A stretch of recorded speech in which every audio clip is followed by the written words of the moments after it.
Yang pertama dari Pak Imam Maulana Ar-Rasuli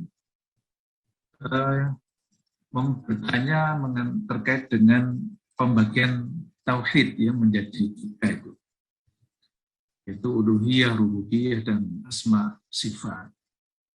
Pertanyaannya adalah siapa yang membagi tauhid menjadi tiga itu? Kedua, apa yang menjadi alasannya? Dan ketiga, apa benar hal ini bertujuan untuk melawan atau menjawab ajaran Trinitas dari Kristen? Penjelasan mengenai tauhid dibagi menjadi tiga. Itu sebetulnya bukan dibagi menjadi tiga ya, hanya itu untuk mempermudah pemahaman ya, aspek-aspek yang memang perlu untuk diurai ya, menjadi tiga seperti itu. Mungkin memang kalau di kalangan kita yang kebanyakan dari aliran Asy'ariyah itu memang hampir tidak dikenal ada pembagian tauhid menjadi tiga macam itu. Ya. Cuma yang saya alami, saya sendiri memang latar belakang saya adalah latar belakang Asy'ariyah, ya, karena mulai kecil dididik secara pesantren tradisional ya, saya mendapatkan bahwa penjelasan mengenai tauhid yang secara Asy'ariyah ini untuk memahami hakikat Tuhan itu atau hakikat ketuhanan itu kami mendapatkan satu kekurang jelasan dan tidak dijelaskan keterkaitannya mengenai ketuhanan, mengenai Tuhan itu sebagai aspek sesembahan, objek ya, sebagai objek sesembahan, dan sebagai Tuhan, dan juga mengenai penjelasan mengenai asma dan sifat itu, di mana masing-masing itu memang interlinked ya. Jadi saling terkait antara satu dengan yang lain. Ya. Tapi kalau dijelaskan satu persatu itu menjadi kita lebih cepat untuk paham. Ya. Misalnya, yang paling menyentak kesadaran saya adalah ketika kita membaca Al-Quran, ya, ayat-ayat yang berkaitan dengan penciptaan, ya, dan pemeliharaan, bahwa Tuhan itu adalah memelihara makhluknya, yang menciptakan makhluknya. Ya. Ayat-ayat itu misalnya disuguhkan sedemikian rupa dalam bentuk pertanyaan ataupun redaksi bertanya, yaitu kepada kaum Makkah itu sendiri, ya, atau periode-periode awal Rasulullah berdakwah, itu di dalam Al-Quran misalnya, wala in sa'altahum man khalaqas samawati wal arda, ya, la yaqulunna Allah, ya. Seandainya engkau bertanya kepada mereka, wahai Muhammad, siapa yang menciptakan semua langit dan bumi ini, dan juga yang seisinya, ya, tentu mereka akan menjawab Allah. Ya. Tapi kenapa mereka yang rububiyahnya sudah benar ini, ya, di dalam beribadah keliru, ya, di dalam tauhid peribadahan, yaitu tauhid di dalam sebagai objek sesembahan, itu keliru. Kenapa? Karena nampaknya memang ini yang saya pahami, di dalam memahami rububiyah, ya, Meskipun mereka mengatakan bahwa yang maha menciptakan segala-galanya hanya Allah Subhanahu wa taala. Ya. Tapi di dalam kemudian mereka tidak bisa menginternalisasi mengenai kemahakuasaan Allah, kemaha penciptaan, kemaha pemeliharaan ini di dalam menyembah. Seharusnya ketika rububiyah, tauhid rububiyah ini sudah benar, seharusnya mereka tuh menyembahnya ya hanya Allah Subhanahu wa taala, bukan malah menyekutukan Allah dengan sesembahan-sesembahan yang lain. Di sini memang menjadi satu pemahaman Tuhan atau tema Tuhan yang betul-betul mendalam diperlukan di sini ini. Karena sekarang ini terjadinya takut marut dan sengkarut di masyarakat kita. Itu kebanyakan yang saya amati itu kurang begitu perhatian di dalam memahami konsep tauhid rububiyah dan kaitannya dengan uluhiyah. Ya. Maka kebanyakan mereka itu meskipun ya sholat 5 waktu tepat, ya, pergi ke masjid, ya, tapi di dalam amaliyahnya itu justru berlawanan. Ya.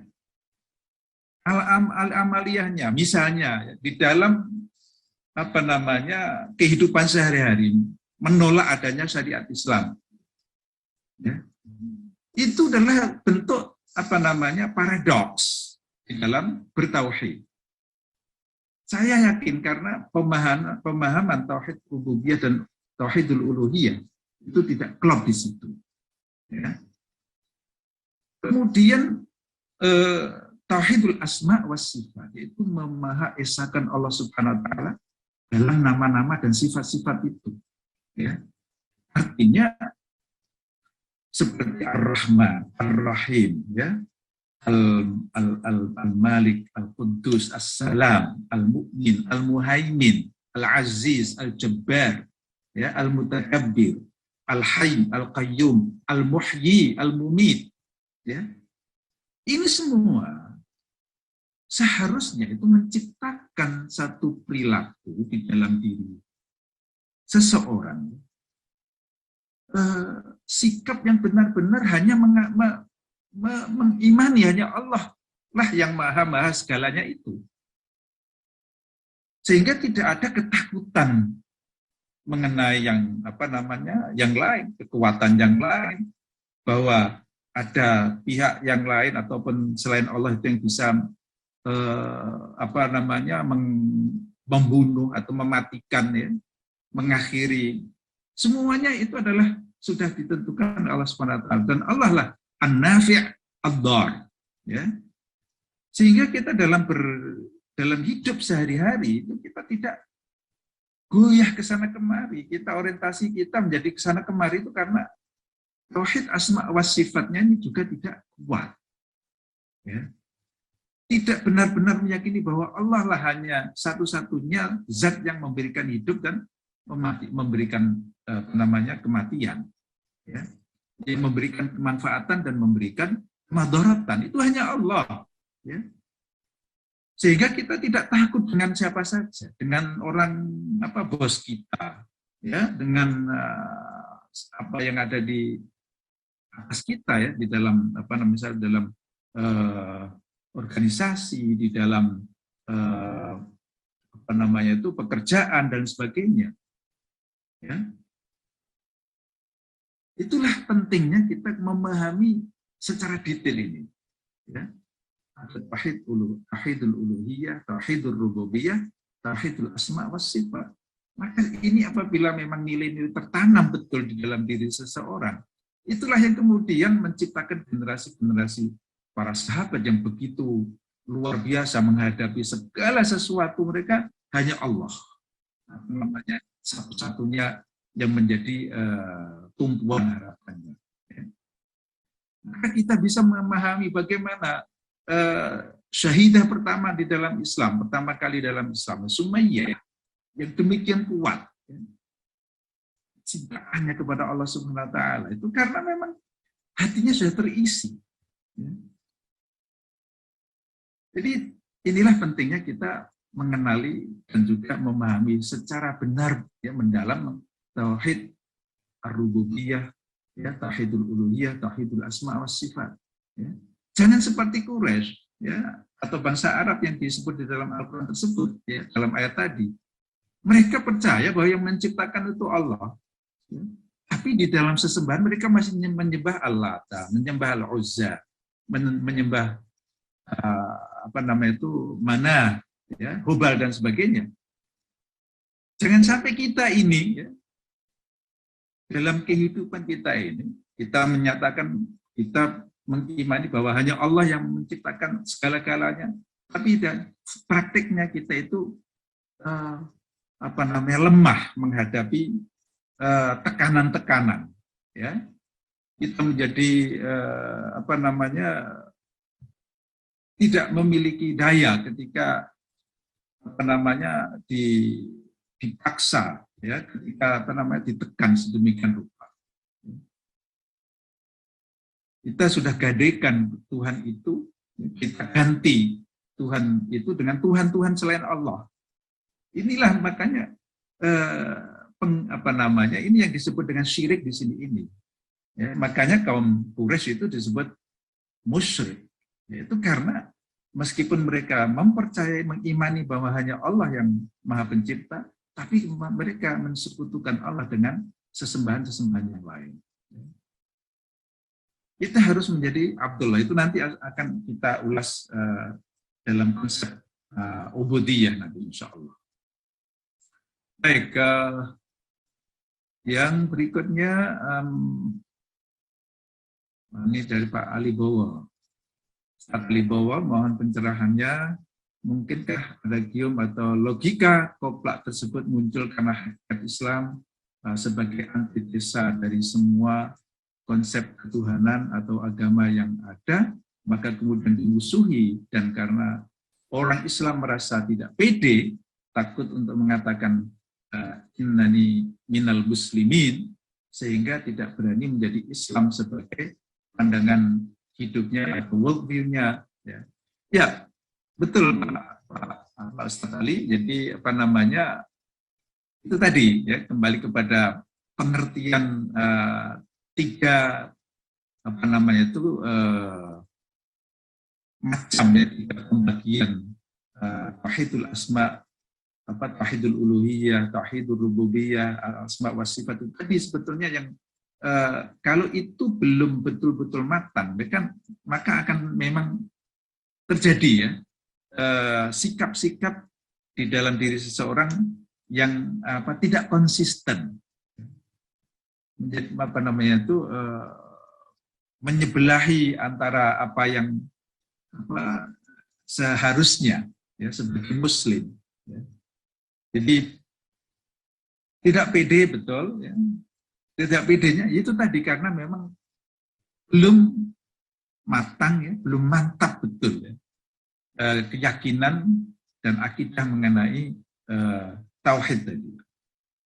Jadi itulah saya rasa ya Bapak dan Ibu sekalian, sekedar pertanyaan yang menurut saya perlu saya sampaikan pada kesempatan ini. Dan untuk berikutnya kita insya Allah akan melanjutkan yang terkait dengan konsep Tuhan, yang dekat adalah konsep agama. Ya. Konsep agama yaitu yang mana antara agama dengan Tuhan itu bisa dikatakan memang merupakan satu kesatuan ya. Jadi konsep ketika kita membicarakan Tuhan itu otomatis membicarakan agama, ya. Karena di dalam agama itu akan dengan sendirinya, ya. Untuk bisa menjelaskan agama dengan Tuhan dengan benar itu mesti akan ke agama, dan untuk menjelaskan agama dengan benar mesti ada Tuhan. Ya. Maka sebagaimana yang sudah kita ketahui bersama ya dalam beberapa pas yang terdahulu, bahwa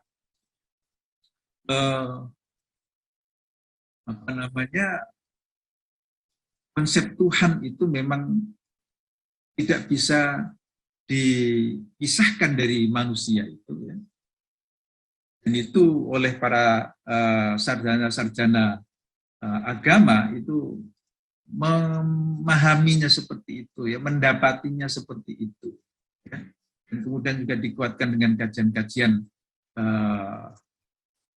arkeologi, kajian-kajian antropologi, ya, kajian-kajian sosiologi, psikologi, ya itu semuanya menemukan bahwa konsep agama itu ada dan tidak bisa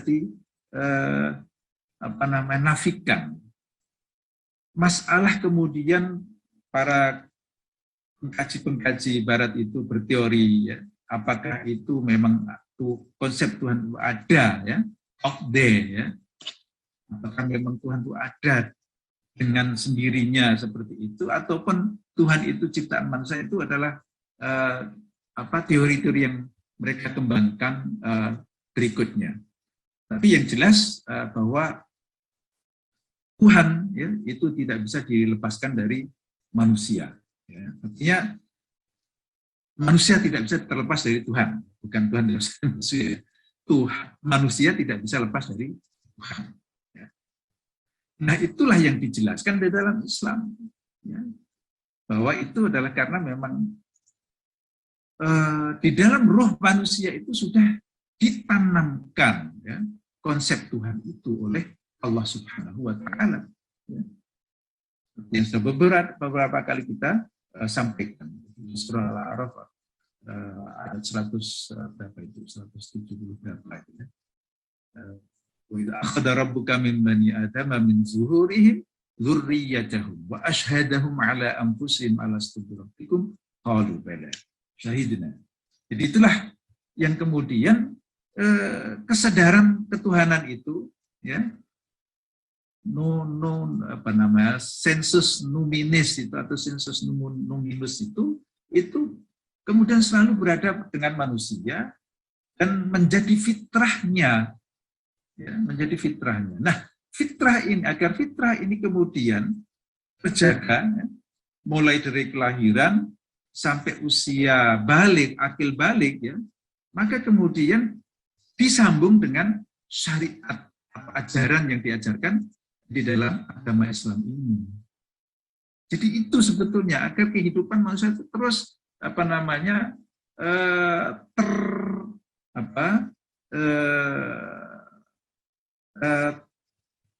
agar seluruhnya itu menjadi nyambung, saling menyambung antara fase kekanak-kanakan dengan fase remaja dan dewasa. Itu tetap di dalam aturan agama. Nah inilah agama jadinya. Disitulah agama muncul akhirnya kan. Dan agama ini ya Bapak dan Ibu sekalian, atau dalam bahasa Arabnya itu ad-din sebetulnya ya. Ada yang tidak mau menerjemahkan ad-din dengan agama. Itu sebetulnya hanya masalah yang sebetulnya tidak begitu mendasar apabila kita kaji ya.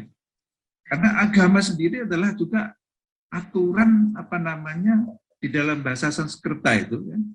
Itu adalah satu aturan ya agama itu.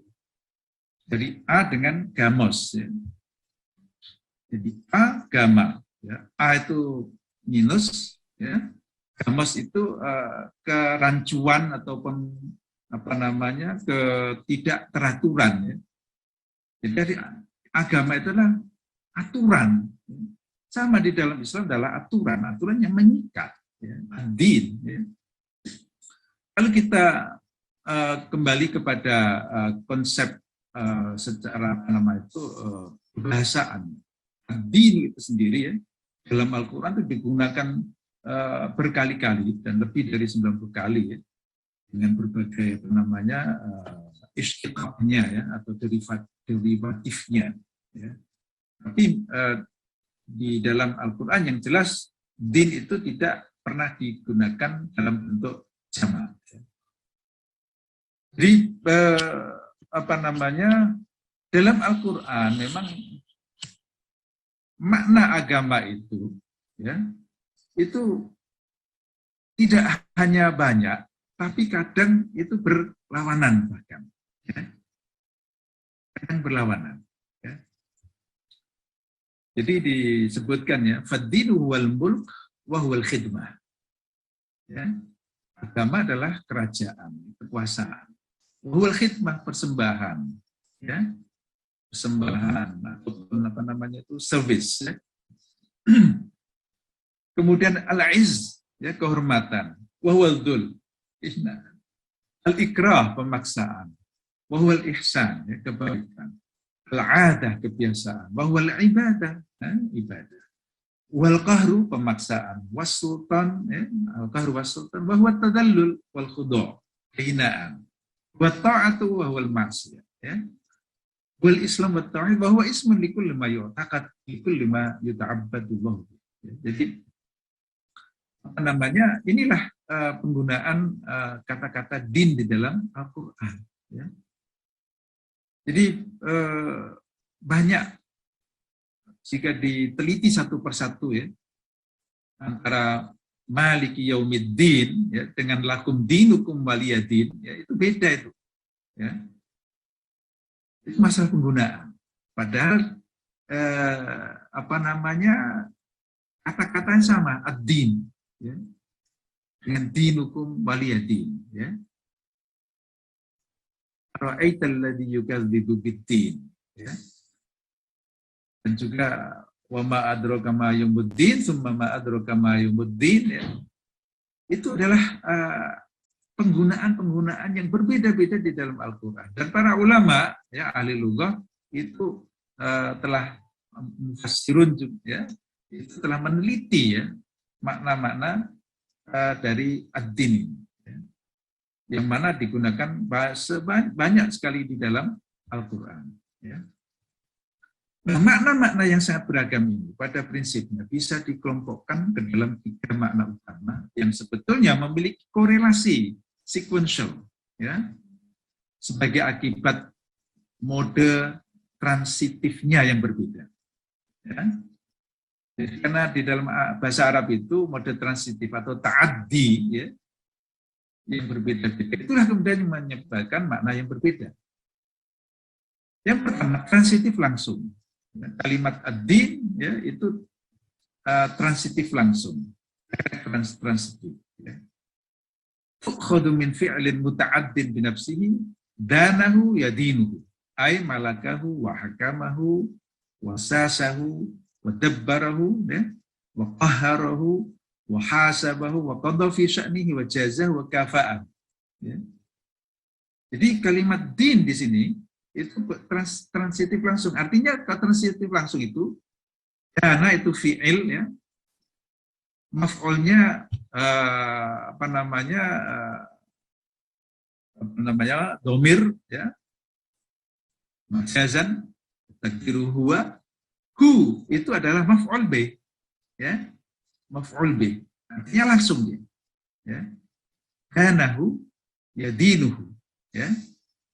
Di sini ini maknanya adalah makna yang pertama tadi, ya, makna yang pihak pertama, yaitu yang menguasai, yang mengatur, ya, mengurus, memaksa, dan memberi balasan, ya, dan memberi keputusan, ya, dan sebagainya. Yang makna-makna yang serupa. Ya. Jadi pihak pertama, pihak yang dominan, yang kuat. Ya, dana, yadinu, ya. Itu transitif langsung. Ya. Kemudian makna yang kedua dalam penggunaan bahasa Arab, ya, itu akibat daripada makna yang pertama, dari penggunaan yang pertama. Danahu fadanalah. Ya. Kana Zaidun amran, ya. Fadana amrun li Zaid. Ya. Ata'ahu wa khada'alahu. Ya. Jadi makna yang kedua ini adalah sebagai akibat dari makna yang pertama. Ya.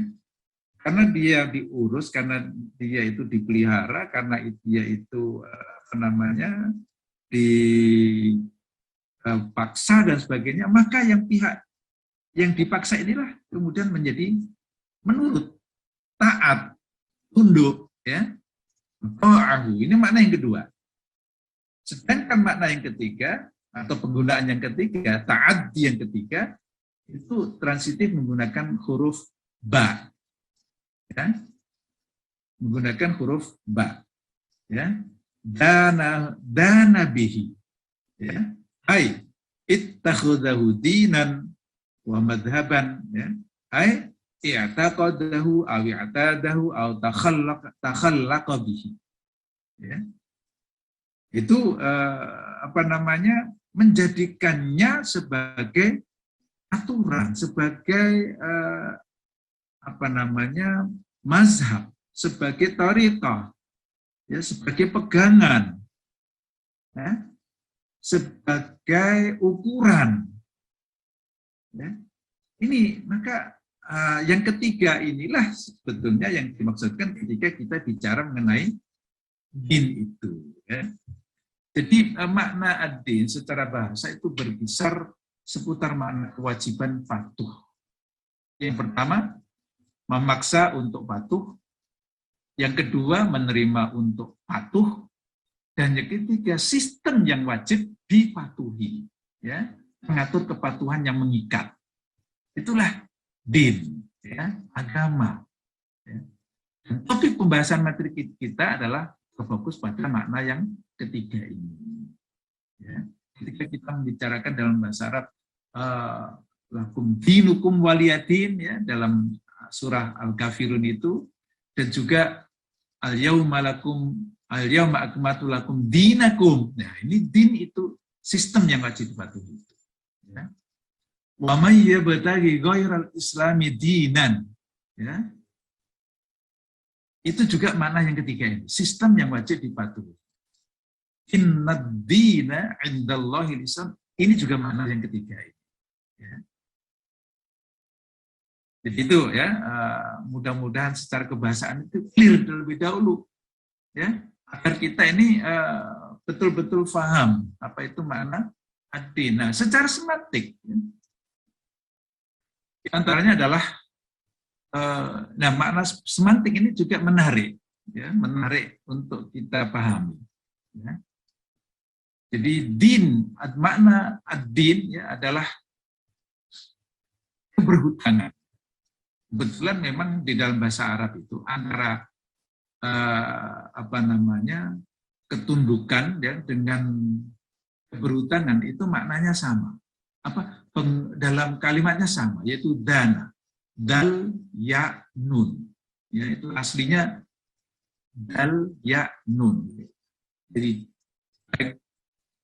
dalnya itu diharokati fathah ataupun diharokati kasrah, itu memiliki makna yang ada kesamaan dalam makna asalnya. Dan di sini kita akan lebih mudah juga memahami konsep din di dalam Islam ini. Ya. Kenapa digunakan din di dalam Islam ini? Ya. Lain dengan kalau kali ini kita bandingkan dalam bahasa-bahasa yang lain nggak ketemu. Ya. Dalam bahasa Inggris pun juga nggak akan ketemu. Ya. Dalam bahasa selain bahasa Arab ya nggak akan ketemu. Yang bisa ketemu secara semantik, yaitu hanya di dalam bahasa Arab. Di mana keberhutangan ini ada tiga komponen. Ya. Yang pertama yaitu pemberi hutang, dain, pihak yang kedua penerima hutang, al-madin, dan pihak yang ketiga, yang komponen yang ketiga adalah sistem, ya, terms and conditions yang mengikat kedua belah pihak. Ya. Jadi ad-dain, pemberi hutang, dalam hal ini, ya, dalam kita beragama, yaitu Allah Subhanahu Wa Taala yang memang memodali kita, memodali hidup dan segala-galanya. Ya. Maka di dalam bahasa Arab Allah itu sebagai Al-Wahidud Dayyan. Ya. Dayyan. Sementara makhluk semua ini adalah madin. Ya. Madin, kita penerima hutang, ya, penerima apa saja, ya, kenikmatan, menerima semua keberkahan, menerima segala-galanya. Ya. Itu makhluk, ya, madin. Maka kita semua adalah madin. Ya. Dan karena madin, ya, sebagai penerima hutang, itu ada kewajiban-kewajiban yang banyak, ya, yang melekat pada madin ini. Ya. Maka pertanyaan-pertanyaan yang yang sebetulnya itu tidak berdasar, ya, ketika manusia itu mengingkari pertanggungjawaban, ya. Karena memang secara fitrahnya posisi manusia adalah madin ini, ya, yaitu penerima utang. Dan dia harus mempertanggungjawabkan, ada pertanggungjawaban, memang harus menyelesaikan hutang itu. Ya. Dan kalau tidak selesai di dunia, maka di akhirat tetap akan diminta pertanggungjawaban. Kemudian 3 adalah sistem yang mengikat kedua belah pihak. Atau ad-dain. Kalau dalam agama, ad-din, ya, ini tinggal merubah harokatnya saja. Antara baris di atas atau baris di bawah. Ya, antara dain atau din, ya, maknanya serupa. Nah, maka dalam hal ini, ya, din ini juga menjadi submissiveness, ya, kepasrahan, ya. Di samping keberhutangan, ya, kepasrahan juga din ini, ya. Karena pihak yang yang telah menerima segala-galanya ini, menerima kenikmatan, menerima anugerah, menerima semua karunia ini, ya. Ini secara otomatis, ya, ini akan menimbulkan sifat kepasrahan. Nah, maka di dalam secara semantik, ya, manusia itu, ya, pasrah secara total kepada Allah Subhanahu wa Ta'ala. Ketundukan tadi, ya, tunduk yang tanpa reserve, ya, pasrah. Dan kemudian juga din ini, ya, di dalam salah satu makna semantiknya adalah berkaitan juga dengan ketamadunan, dengan keadaban, civility, tamadun, ya, di mana istilah tamadun itu sendiri, ya, itu adalah merupakan pengembangan ataupun pembentukan, ya, kata-kata dari asal kata Madinah, ya, Madaniyah, ya, Madinah, Madaniyah, ya. Maka kemudian dari Madinah tadi itu, ya, Madin, ya, Madaniyah. Maka agama ini secara otomatis, ya, adalah juga membawa makna untuk membangun satu keadaban, membangun satu ketamadunan, ya. Itu secara semantik. Sementara secara teknis terminologis, ya, definisi ad-din ini banyak, ya, banyak yang masyhur oleh ulama-ulama kita, ya, bahwa ad-din adalah wad'un ilahiyun yurshidu ilal haqqi fil i'tiqadat wa ilal khairi fis suluki wal muamalat, ya. Di mana itu nampaknya adalah merupakan apa yang telah juga didefinisikan oleh Imam Fakhruddin Ar-Razi, ya, beliau di dalam Mafatihul Ghaib itu menyebutkan, ya, din bi annahu wad'un ilahiyyun sa'iqun liulil albab ilal khairati bi ikhtiyarihim al-mahmud, ya, yaitu satu setup ya, ketuhanan, sistem ketuhanan ya, yang membawa orang-orang yang memiliki hati ya, memiliki nurani ya, kepada kebaikan-kebaikan dengan pilihan mereka yang terpuji. Ya, itu adalah makna agama menurut Fakhruddin Ar-Razi. Sementara kalau sarjana-sarjana Barat ini memang sangat variatif di dalam mendefinisikan din ini, ya, yang mana akhirnya juga karena begitu banyaknya mereka bingung sendiri, ya, seperti Wilfred Cantwell Smith ini misalnya, karena kebanyakannya itu kemudian Wilfred mengatakan bahwa dengan demikian sebetulnya agama itu tidak ada esensinya apa, ya, sebab kalau ada esensi mestinya bisa difahami, bisa didefinisikan yang kurang lebih sama, tapi dengan pendefinisian dari berbagai sarjana yang berbeda-beda itu, maka berarti agama itu memang tidak ada esensinya, ya. Maka kesimpulan dari Wilfred Cantwell Smith ini, dia menyimpulkan the term is notoriously indefinable. Ya. Maka dia kemudian menyarankan untuk ini sajalah ditinggalkan istilah agama itu, karena agama ini tidak ada esensinya, ya. Tidak dapat didefinisikan secara definitif, kata dia. Buktinya orang itu berbeda-beda di dalam mendefinisikan. Ini kan kajian ataupun kesimpulan dari Smith. Nah, ini yang mungkin ya untuk agama-agama selain Islam itu barangkali bisa seperti yang dipahami oleh mereka itu, tapi tidak di dalam Islam. Karena di dalam Islam itu yang namanya esensi agama jelas ada, ya, yang sudah juga beberapa kali saya sampaikan, yaitu kalimat tauhid, ya, seperti yang diuraikan oleh Profesor Ismail Raja Al-Faruqi, ya, di dalam The Essence of Islam, ya, itu dalam menanggapi pernyataan atau tesis dari Smith ini, ya, bahwa Islam itu ada esensinya, dan esensinya adalah kalimat tauhid, la ilaha illallah, itu. Ya. Baik, Bapak dan Ibu sekalian, saya rasa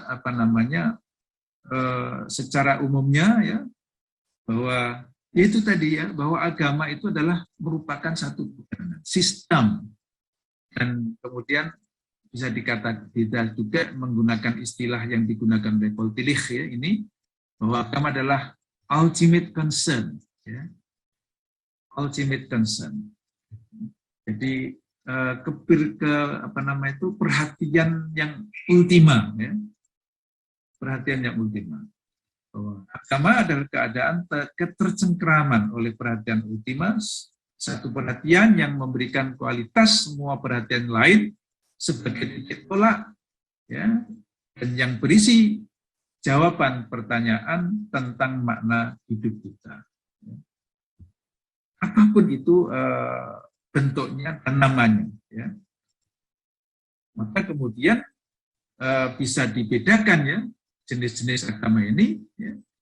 Agama yang asli, ya, yaitu yang secara konvensional itu memang dikenal sebagai agama, ada agama Hindu, Buddha, agama Kristen, agama Yahudi, agama Konghucu, dan lain sebagainya itu, ya, dan Islam tentu saja. Ya. Sementara jenis agama yang kedua adalah agama semu, ya, dikatakan semu atau kuasi, ya, itu karena secara mulanya sistem ini tidak dimaksudkan sebagai agama, tapi fungsinya itu adalah fungsi agama. Sosialisme, komunisme, Marxisme, sekularisme, humanisme, nasionalisme, liberalisme, dan ini adalah yang disampaikan dan dikaji oleh para sarjana. Ya. Bisa dilihat buku John Smith, ya, quasi religions. Ya. Itu menyebutkan seperti itu. Ya. Jadi isme-isme ini ya pada akhirnya adalah menggeser kedudukan atau posisi agama yang asli itu. Dan inilah yang tidak banyak kita sadari. Ya. Bagaimana seorang Muslim ya, kemudian bisa menjadikan komunisme sebagai aturannya. Jadi sehingga dia itu dalam kehidupan sehari-hari komunis, ya, tapi tetap sholat 5 waktu. Dan ini terjadi di Indonesia itu seperti itu. Ya. Artinya kacau di dalam memahami agama itu. Ya. Kacau di dalam bertauhid, kacau di dalam beragama akhirnya. Ya. Padahal ya, para ilmu, para sarjana barat sendiri itu banyak yang memang sudah mengatakan ya bahwa Marxisme itu sendiri itu adalah agama ya, seperti yang dikatakan oleh Profesor Weil ini ya, dalam bukunya Oppression and Liberty. Ya. Di sini dia sebutkan ya secara eksplisit ya, it is a badly constructed religion. Ya. Marxisme ya, itu adalah agama yang satu agama yang memang menjijikkan ya, karena dia menolak agama tapi dia sendiri sebetulnya adalah agama. But it is a religion, kata dia. Ya. But it is religion. Marxisme itu adalah agama. Ya. There is therefore nothing surprising in the fact that Marxism has always possesses a religious character. Ya. Tidak mengherankan ya. Oleh karena itu mengherankan, ya, tidak ada yang mengherankan bahwa Marxisme itu memiliki satu karakter agama. Ya. It has a great many things in common. Karena Marxisme ini memiliki banyak hal ya yang serupa ya ataupun yang juga sama-sama dimiliki oleh agama yang diserang sendiri oleh Marx. Ya. Jadi apa yang dikatakan sebagai bahwa Marxisme itu anti agama, dia sendiri sebetulnya adalah mendirikan agama baru. Ya. Baik Bapak dan Ibu sekalian, ya, masing-masing manusia memiliki ultimate concern sesuai dengan keyakinan dan kesenangannya, termasuk ideologi-ideologi modern itu. Ya, ini yang fakta yang memang tidak terbantahkan. Buktinya mereka itu memegangi ideologi-ideologi luar biasa. Ya. Mereka marah apabila ideologi itu misalnya diganggu. Itu agama sudah. Ya. Jadi tidak boleh ideologi itu sentuh-sentuh. Itu sudah menjadi agama. Ya. Maka sebagai Muslim, ya, ultimate concern kita yaitu harus Islam. Ya. Qala Rasulullah sallallahu alaihi wasallam ra'sul amri al-Islam wa amudu wa as-salah wa dirwatu sanamihi al-jihad. Jadi bagi seorang Muslim yang memang yang paling atau yang menjadi concern kita ya Islam itu, ya, the ultimate concern kita. Di mana dalam Islam kita berislam pada Allah Subhanahu wa taala. Maka di dalam Islam ini terdapat kesesuaian yang sempurna antara makna ad-din dan al-Islam itu. Ya. Dan kebetulan, ya bukan kebetulan juga sebetulnya, antara din ya dengan al-Islam secara lugawi itu maknanya sama, yaitu submissiveness, ya, atau total submission tadi, ya, pasrahan. Maka Al-Quran kemudian ya di dalam Al-Quran Allah Subhanahu Wa Taala itu menegaskan inna dina indallahil Islam. Ya. Agama yang dibenarkan dan diridhai Allah hanya Islam itu, bentuk kepasrahan yang sebetulnya. Ya. Dan Islam adalah agama semua Rasul dan Nabi, sebagaimana yang sudah kita ketahui bersama di dalam perkuliahan yang dahulu. Dan di dalam agama kepasrahan meniscayakan keikhlasan pemeluknya. Kalau tidak ada keikhlasan, tidak akan ada pasrah. Maka surah yang secara sempurna ya menjelaskan mengenai tauhid itu dinamakan dengan suratul Ikhlas, ya, Qul huwallahu ahad. Ya. Karena memang di dalam kita berakidah, di dalam kita bertauhid, memang kita harus pasrah, ya, dan ikhlas. Maka pemaksaan dan atau keterpaksaan dalam beragama adalah bertentangan dengan Islam itu sendiri. Jadi dalam Islam itu memang secara inherent, ya, itu terdapat konsep toleransi yang begitu tinggi. Jadi tidak mungkin orang yang Muslim itu kemudian dia intoleran, karena dia akan berlawanan dengan dirinya sendiri. Ya. Dalam beragama itu mesti ada kepasrahan, ada keikhlasan, ya. Dan itu adalah lawan daripada keterpaksaan atau pemaksaan. Ya. Maka tidak dibenarkan kita memaksa orang lain untuk beragama, untuk seperti kita. Tidak benar dibenarkan. Ini karena agama itu memerlukan kepasrahan. Dan kepasrahan inilah, keikhlasan inilah yang akan melahirkan satu sikap, melahirkan satu kekuatan yang luar biasa dari diri seseorang. Ya. Apabila memang ikhlas, ya. Maka bisa kita perhatikan, ya, orang yang tidak ikhlas di dalam beragama itu, misalnya sholatnya aja dipaksa, ya. Gimana kita bisa mengharapkan dari orang-orang seperti itu untuk bisa berperilaku yang baik? Ya? Karena dia sendiri memang tidak merasakan perlunya sholat itu. Ya, misalnya, ini salah satu contoh. Ya. Maka sholat yang akan melahirkan satu sikap yang positif, ya, yang benar-benar yang diharapkan sebagaimana yang sebagai bahwa as-sholat inna sholata tanha 'anil fahsya'i wal munkar, itu ketika sholat itu dilakukan secara ikhlas. Agama itu mesti seperti itu. Ya. Justru kalau kita memaksa, ya, orang-orang yang sebetulnya dia itu tidak betul-betul keluar dari hatinya untuk berislam, itu akan merusak Islam. Kebanyakan mereka akan merusak dari dalam. Ya. Karena mereka akan berperilaku yang macam-macam. Ya. Kenapa? Karena mereka nggak merasa bahwa itu adalah satu keperluan diri sendiri, tidak ikhlas dalam berkeyakinan itu. Ya. Jadi berislam harus mengembangkan sikap toleransi terhadap perbedaan agama. La ikraha fiddin. Maka masalah toleransi ini tidak usahlah mereka itu mengajari kita. Ya. Lakum dinukum waliyadin, ini sudah ajaran Islam.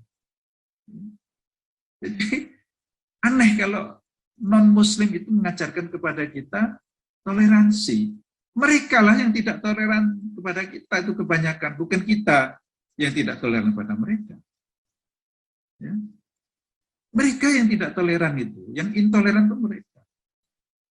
Ya buktinya ya fakta yang atau peristiwa-peristiwa yang terjadi di sekeliling kita hari-hari ini. Itu banyak sekali kejadian-kejadian yang mencerminkan ketidaktoleranan mereka kepada kita. Ya, Indonesia misalnya undang-undang pendidikan yang baru itu, ya, Permendikbud itu tidak toleran kepada kita sebetulnya, pada Islam. Mereka memaksa coba. Ya. Dan masih banyak lagi contoh-contoh yang memang paradoks yang ada di tengah-tengah kehidupan kita. Kemudian Hadirin hadirat sekalian, ya kita lanjutkan dengan inilah apa namanya konsep nilai ya, agama, ketuhan ya, apa namanya itu tema ketuhanan itu otomatis juga sebagaimana yang sudah kita sampaikan ya, secara implication-nya ya, implikasi dari ketuhanan dari tauhid itu. Dan memang Islam ini harus menjadi standar norma, ya. Jadi kesatuan norma, ya konsep nilai dan norma. Inilah yang diajarkan di dalam Islam, ya. Bahwa norma memang harus tetap, ya, harus standar, yaitu tauhid. Ya. Makna tauhid sendiri itu ya kesatuan ya satu itu mengenai ini juga berimplikasi pada norma. Maka Islam mengajarkan norma-norma itu, mengajarkan nilai-nilai itu. Ya. Dan nilai-nilai dalam Islam itu tidak berubah-ubah. Ya. Karena Allah Subhanahu Wa Taala adalah al-haq. Ya. Terutama di dalam masa kebenaran ya. Kita di dalam Islam ini kita diajarkan mengenai kebenaran, kebenaran yang mutlak itu, ya. Kebenaran absolut. Ya. Dalam surah Al-Hajj, ya, A'udzubillahi minasyaitonir rajim, dzalika bi annallaha huwal haqqu wa annahu yuhyil mauta wa annahu ala kulli syai'in qadir. Ya. Demikianlah ya, bahwa Allah Subhanahu wa taala adalah al-haq. The truth, ya. The real. Ya, dalam bahasa Inggrisnya ini al-haq itu the truth, the real ya. Kebenaran. Ya, absolut ya. Jadi kalau apa namanya dalam kajian-kajian John Hick itu menyebut mengenai the real as it is in itself, sebetulnya jawabannya ada di dalam Al-Quran ini. Ya. Kalau menggunakan akal, memang the real as it is in itself, ya, itu menggunakan epistemologinya kan memang nggak ketemu. Tapi Al-Quran menjawab itu. Ya. Dzalika bi annallaha huwal haq. Dan salah satu asma Allah itu sendiri adalah hak. Ya. Al-haq itu adalah salah satu asma Allah Subhanahu wa taala. Ya. Baik secara asma, secara sifatnya, dan juga memang bahwa Allah adalah standar nilai. Ya. Artinya apa? Ajaran-ajaran Allah itulah yang menjadi rujukan nilai kita, menjadi orientasi nilai kita. Ya. Jadi sebagai Muslim ya kita kembali kepada Allah Subhanahu wa taala itu sebagai rujukan nilai itu. Ya. Maka konsep nilai ya, itu tidak bisa lepas dari konsep keyakinan. Dimanapun. Ya. Konsep keyakinan. Apapun keyakinannya. Ya. Bagi seorang yang humanis, ya, konsep nilai mereka adalah nilai humanisme itu. Ya.